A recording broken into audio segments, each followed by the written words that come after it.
everyone, and welcome to the NTSOC pre-recorded student orientation. This orientation will primarily go over the rules and expectations of the program for each of our students. So we'll go ahead and get started. So first and foremost, welcome each and every one of you who couldn't make it today. While we're sad that you couldn't join us for the in-person orientation, we're very excited and looking forward to seeing you in 2 weeks for the beginning of the in-person portion of the class. Please have your electronic enrollment packet pulled up in another tab or on your phone while we go through this presentation, and just make sure you have everything that is listed in this orientation. This presentation will go over the policies and expectations of our students and what is necessary for our students to graduate from the course. And if at any point you have questions about the information in the videos that you watched today, that's this one and the other two that you'll watch, just email us at cnamail@ntsoc.com and we'll be happy to help you with any questions that you have. So first, we're going to start off with, if you had a paper packet, if you came by and you picked up a paper packet, you will be starting from the left side of the packet. If you have an all electronic packet, you will be starting from the top of the electronic packet. So we will be going over this personal documents and important due dates page. That should be the very first page you see. And then we'll go over a policy review of all of the policies on this list. First off, personal documents and important due dates. This should be the first document in your orientation packet. If you were given this packet electronically, the dates should be pre-filled. If they are not, please email us immediately to get those due dates. They are very important. These due dates include exam due dates, payment due dates, and personal document due dates. If any of these due dates are missed, especially personal documents like a TB test, you may be dismissed from the program. So do not wait until the last minute to get these done. If you're not sure where to go for TB testing, there is a list of places on the back of this sheet that offer TB testing. If you're doing the electronic paperwork, it should be the second page in this document. You're also welcome to make an appointment with your PCP, but plan ahead because TB tests take 2 or 3 days to complete. So please make sure you're planning ahead and getting this done appropriately. Alright, so the first two actual policies you should see are the program orientation policy and the admission requirements. The program orientation policy essentially lists what we should be covering in this orientation for you guys. Please review it at any point and let us know if we missed anything. But also for students completing the electronic orientation, this policy states that you must have all of the orientation tasks completed by the end of the orientation day that is listed on your course calendar. If you're sitting through orientation, this is admission requirements. If you're sitting through orientation, you have met all of the admission requirements, at least to make it to orientation. If you have not yet turned in your personal documents, including COVID, flu, TB test, and driver's license, and you do not have it turned in today, please get this in as soon as possible, no later than the deadline that is listed on your important due date sheet. Tuition policy. So for the class to start, or for you to have your seat held in the class, the $150 deposit was due previous to orientation. If you have not yet paid the deposit, it must be paid today before you leave to stay in this course. All tuition paid is non-refundable. If there is a special circumstance, the program director will determine if a refund can be issued. All remaining tuition must be paid by the 4th week of class. If you need additional time, you must discuss this with the director of the program for approval. You will not be able to take your state exam before your tuition is completely paid. So one thing I want everybody to keep in mind is that we understand that life happens. We don't ever want to have to be the make or break between whether you can afford rent this month or not. However, that needs to be communicated well in advance. Don't wait until the day before your payment is due to say, hey, I can't pay this tomorrow. If you know that you need an extra couple of days for your paycheck to come in, then you need to let us know that ahead of time so we can see if that can be approved. If it can't, we'll let you know, but most of the time, as long as you give us a date, we will approve that later date. So tuition covers the registration for the course, a BLS CPR class and certification, an e-textbook for the course, 90 hours of instruction, and state test vouchers for you to take your exam the first time. If you need to retake it at any point, then we don't cover it at that point, but we do cover your first attempt. Tuition does not cover scrubs, shoes, vaccinations, medical testing, testing vouchers after a failed attempt. Student Code of Conduct. So this, guys, is pretty straightforward. Be kind and respectful of all your classmates, staff, residents, patients, and facility staff. Attend all classes and clinical sessions. Scheduled accommodations must be approved by the director, or leaving early, coming in late, or taking a break in between and coming back. Anything like that has to be proved ahead of time. You can't just plan to leave early or plan to come in late. We only really allow that if the entire class finishes things early. It doesn't matter if you are finished with all of your stuff early. We're a team, we gotta stick together, and we're not leaving anybody behind. So we do not, unless there is a special circumstance, plan to leave early or come in late. Dress codes. Scrubs and student IDs must be worn at all times in the building. Solid color scrubs are preferred. Design scrubs must be approved before clinical. They must be well-fitting. Scrubs that are too tight will run the risk of ripping. So a little bit on the scrubs part of this, guys. We understand that a good chunk of our people will go to Goodwill and thrift stores to go and get scrubs. It's a great place to get them. The only thing is that if you cannot find solid color scrubs that have zero design on them, before you wear those to clinicals, you must have that design approved to be worn at clinicals. Just because we never know what kind of a design may have an association with someone who might have PTSD in this building. An example is we had one individual who went into clinicals with camo scrubs, and that triggered one of the residents' PTSD. So we want to make sure we're avoiding doing that. Of course, if it's something like butterflies, something like that along those lines, usually that's fine, but we just ask that you let us approve it before you go to clinical with them. Practice good hygiene. Hair should be clean and combed. Any inappropriate tattoos will need to be covered. However, if you have just normal appropriate tattoos, they don't need to be covered. And no dangling jewelry, so no long earrings, no long necklaces, anything that could potentially cause harm to you if they got stuck on something, anything like that, no dangling jewelry. And closed-toed shoes as well. So we do recommend that you guys wear closed-toed shoes that are easy to slip on and off. However, if all you have are lace-up sneakers, that's okay too, as long as they are closed-toed shoes. Do not bring drugs, alcohol, or firearms into the building or onto the property. If you are a person who believes in concealed carry or open carry for your firearm, doesn't matter, do not bring it in this building. If you bring it into this building, you will be dismissed from the program. If it's just force of habit for you, maybe you slipped it into your pocket or put it into your purse and you forgot, bring it into your car and do not bring it back here another day. So we don't want to see it. We don't want to know that it's there. Just put it in your car. We don't want to know it's there. 3 or more tardies or early departure can result in a dismissal. Do not attend any of the in-person sessions under the influence. Any issues regarding a violation of this policy can result in a warning up to a student dismissal. The program director will decide what action is necessary for the offense and if you are allowed back in the program after some time away. So if you are dismissed, typically you can have either a 0-day wait, you can come back immediately, up to you cannot come back at all. So we'll go 0, 30, 60, 90, not at all.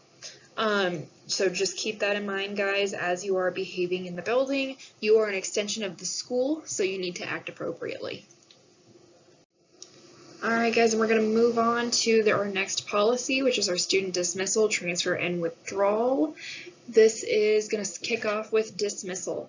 So you can be dismissed for violating any of the rules listed in the Student Code of Conduct. Failing tests or unsubmitted assignments can result in a dismissal as well. All dismissals are on a case-by-case basis.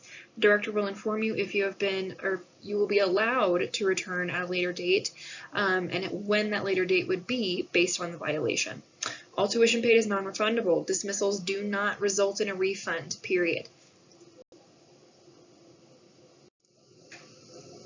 Moving on to transfers. If there's an unforeseen circumstance that will force you to miss a class, we can pick you up right where you left off in the next course with an open slot. Each student is only allowed to have one transfer. If you know of a need to transfer before your class begins, please request it as soon as possible. Advance requests will not count towards your one transfer. So guys, the last time to utilize a transfer before you completely deplete your one allowed time to transfer is the day of orientation. If you come to orientation, you look at the calendar a little bit closer and go, oh no, I can't be here for these in-person days. I have a doctor's appointment on one of these days and I can't be here. Okay. Let me know that now so we can transfer you now and it won't count.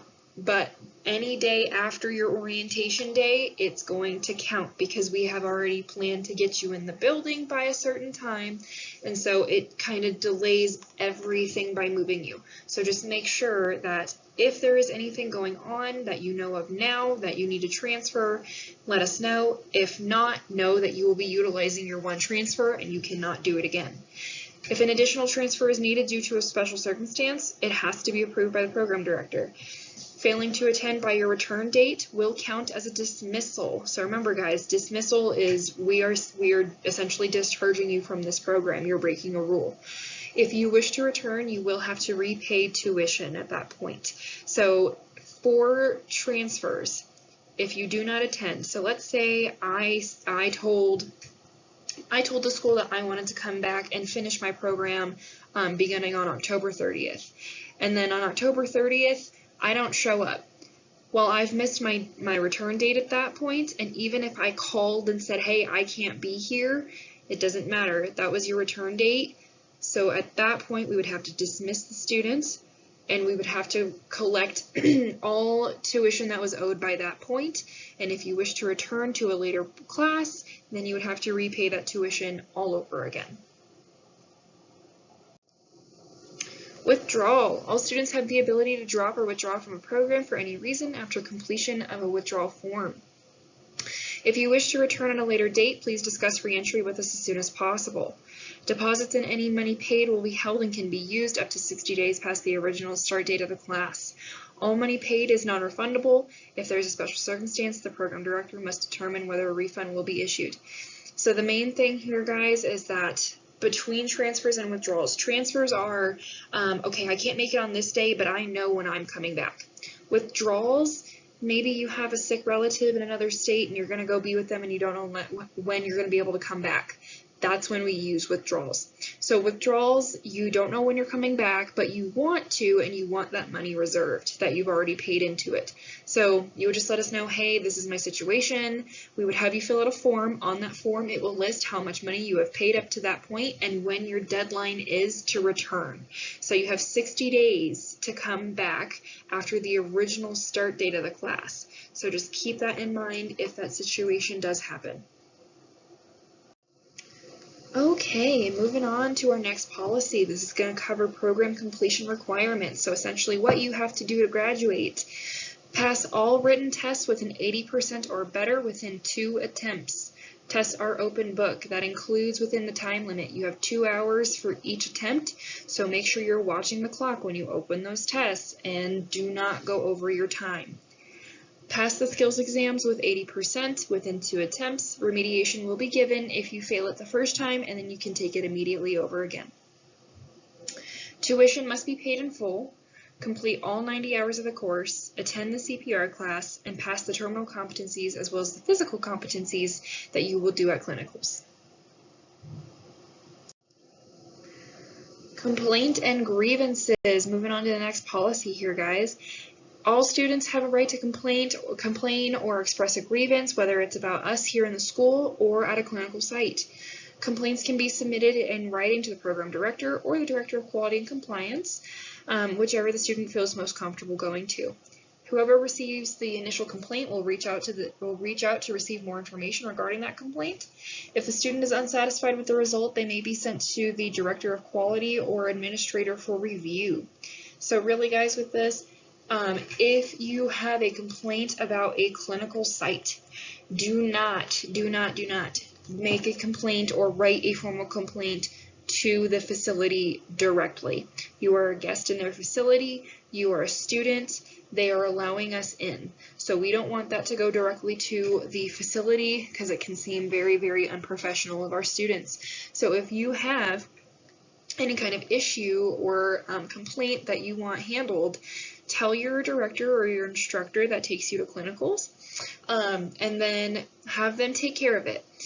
If you want to know what happens with that complaint, you're more than welcome to give us a call and ask for a follow-up.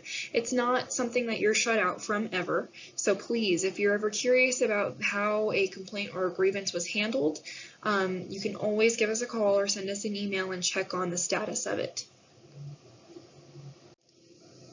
Clinical sites. You'll be given a map on Remind, which is something we'll talk about a little bit later. On Remind, an email for your clinical location. Clinical sites have their own rules that you must follow in addition to our code of conduct. You should have a clinical rule sheet for your specific clinical site. If you do not, let me know now or by the end of the day. It should say either Forest Ridge Senior Living, Healthcare Resort, or San Luis Care Center on the top. These are the rules that you need to know before you walk in that building. If you violate any of them, it is an immediate dismissal. You do not get correction at that point because you should have known not to do those things because we gave you this sheet. Please ensure you read it thoroughly. Coming in for labs. So when you start your in-person portion, when you arrive, you'll sign in at the podium each day. So when you walk into the correct door, you should see it in that picture to the right. You should see a podium there, and it'll have a binder on it. Find your class sign-in sheet and make sure you sign in by putting in your little block, your initials, and the date. That is how we are checking your attendance. So if you forget to sign in, we can't count that you were here. So make sure that you sign in before you come into the classroom. Bathrooms. Don't linger in the lobby. The only bathroom in the building is in our lobby towards our clinic and the main doors. Because that is also the clinic access, we try to limit the amount of time that people are in there just because our kiddos and our adults that come through there are immunocompromised, and we don't want to have people lingering in that area. So please make sure if you got to go to the bathroom, go up there, immediately come back. The break room. If you need water, please feel free to grab water. Otherwise, please do not stay in the employee break room. For those of you at home who have not seen this building, we will absolutely show you where it is. Please just ask us where it is in case we do not do a tour for the entire class, because a good chunk of our students do come in for in-person orientation. So I want to make sure you know where these things are, but you just got to remind us. And then the classroom, guys. So the classroom, you're welcome to be in the classroom anytime you like, as long as the door is open. If the door is closed, this room is in use and you will need to stay in the lab. It doesn't happen very often. If it does, it'll happen one day out of the entire time you're here in person. We have a refrigerator and a microwave for you to use if you would like to bring lunch or snacks with you. So I do recommend that you guys bring lunch or snacks with you, just because we are kind of in an awkward spot here on West Woodman. So it can kind of be far from any restaurants for you to go and come back in a timely manner. For those of you that might be in Alamosa, I believe there are some restaurants or some quick things that are closer to your classroom, so you would probably be able to access those a little bit easier, but it's still recommended to bring lunch with you on the first day, just in case none of those options sound appealing to you.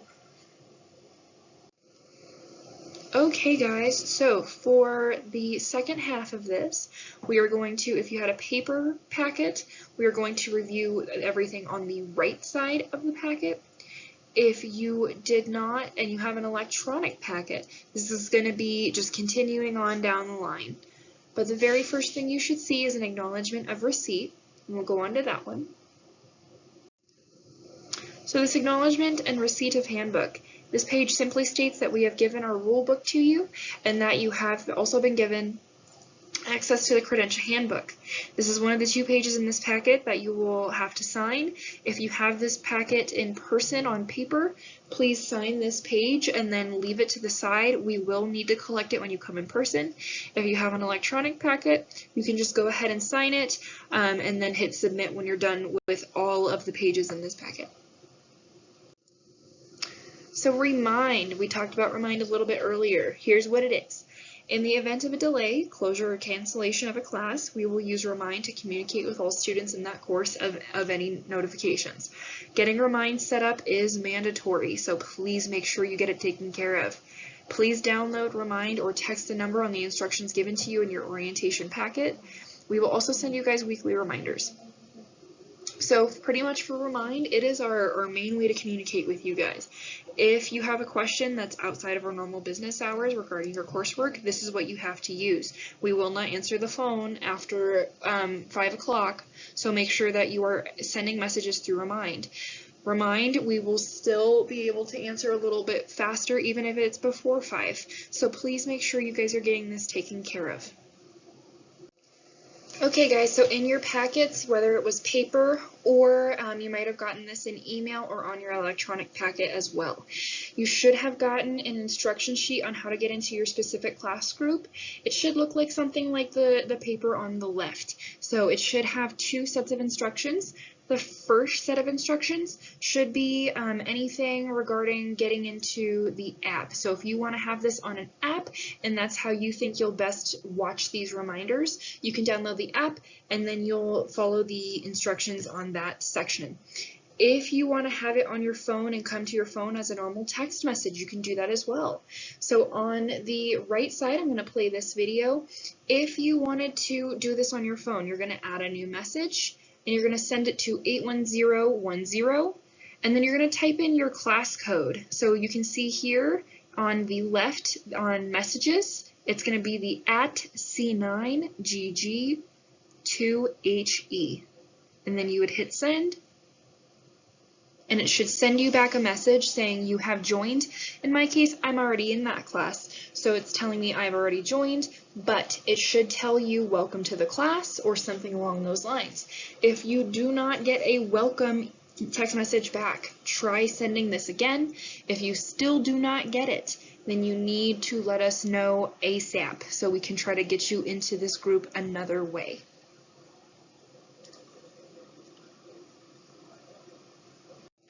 Alright guys, so the next thing you should see in this packet is a skills packet. This should list every single skill and every single step that you could be tested on in your state exam, as well as everything that we will learn when you come here in person. Do not lose this packet. It is a lot of paper. Each replacement packet, if you need one, will cost $20. So please, please, please do not lose these. Bold items. If a step is bold, it is an automatic exam failure if you miss that step or perform it incorrectly. Non-bold items, if it is not bolded, you can miss it. However, you are only allowed to miss a certain amount of these steps without failing the exam. Credentia. Credentia is the company that holds the contract with the state for all CNA testing. You guys shouldn't have anything in your packet regarding Credentia. This is just important information that you need to know. Once you graduate, you will need to create an account with Credentia to sign up for your exam and apply for your license. If you have a criminal history, please, listening ears on, if you have a criminal history, you are required to inform them at the time of your application, and you must provide the stamped court documents at the time of your application. And this is going to be on the day of your graduation, guys. You need to provide these documents. Please work on getting these now. If needed, do not lie about a criminal history. So guys, if you lie about a criminal history and the state finds out about it on their own later and they've issued you a license already, they can still take that license away. They can also bring up criminal charges because you lied on a license. So please make sure that you are being honest about these. If you will need an accommodation, they require a doctor's note listing what accommodations will be requested. This doctor's note must be submitted at the time of application. Please start working on getting this now if you know you need it. In this packet, there are instructions on how to reschedule an exam. We can give you a rescheduling packet if you need one. Just let us know if you do. Please use it if you need to reschedule an exam. If you are comfortable with giving NTSOC the username and password to your Credentia account, staff can sign you up for testing as needed. So if you are not a tech-savvy person and you're trying to get this done and it's not working, you can give us your username and password and we will do it for you. Just know that if it's your second or third attempt at trying to do this, at trying to take your test, keep in mind, NTSOC doesn't pay for it. So what we'll do is we'll put it in the cart for you so you don't have to go through that process, but you'll still have to log in to pay for it, or you'll have to call Credentia to pay over the phone. Alrighty, and one of the last sheets in here, guys, should be a sample reimbursement form. If you work for an organization that accepts Medicare and Medicaid after you get your license, they will reimburse you the cost of your tuition. So if you're paying for yourself and you plan to go work somewhere that takes Medicare and Medicaid, hold on to your receipts and make sure you hold on to this form. A lot of places that participate in reimbursement will have their own form that they prefer to use, but this is just a good example of what that form might look like. Alright guys, and then for the second half of this orientation, that part's going to go all over how the coursework goes, how to log in, how to create your account. We use Evolve. It does all your daily coursework, your readings, and your exams.